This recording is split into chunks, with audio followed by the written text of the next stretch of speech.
ଗୋଟେ କଥା ଜାଣିଛନ୍ତି? ଦୁନିଆରେ ଖରାପ କାମ ବଢ଼ିବାର କାରଣ କେବଳ ଖରାପ ଲୋକମାନେ ଏ ଦୁନିଆରେ ଅଧିକ ଅଛନ୍ତି ବୋଲି ନୁହେଁ। କେବେ କେବେ ଭଲ ଲୋକମାନେ ଚୁପ୍ ରହିଯିବାଟା ହିଁ ଖରାପ କାମ ବଢ଼ିବାର କାରଣ ହୋଇଥାଏ। କାହିଁକି ଜାଣିଛନ୍ତି?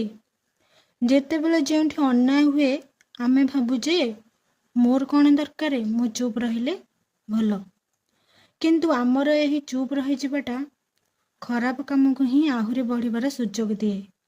ତେଣୁ ଯେଉଁଠି ଭୁଲ ଦେଖୁଛନ୍ତି ସେଠି ଶାନ୍ତ ଭାବରେ ଠିକ୍ କଥା କହିବାକୁ ଚେଷ୍ଟା କରନ୍ତୁ। ସବୁବେଳେ ଝଗଡ଼ା କରିବା ଦରକାର ନାହିଁ, କିନ୍ତୁ ସତ କଥାକୁ ସତ କହିବାର ସାହସ ରଖିବା ଦରକାର। କାରଣ ଭଲ ଲୋକ ଯେତେବେଳେ ଚୁପ୍ ରହିଯାଏ ସେତେବେଳେ ଖରାପ କଥା କହିବା ଲୋକଙ୍କ ସ୍ୱର ବଢ଼ିଯାଇଥାଏ। ତେଣୁ ଭଲ ରୁହନ୍ତୁ ଆଉ ସତ କଥା କୁହନ୍ତୁ, ଆଉ ଯେଉଁଠି ଦରକାର ସେଠି ଠିକ୍ କଥା କହିବାକୁ ଚେଷ୍ଟା କରନ୍ତୁ।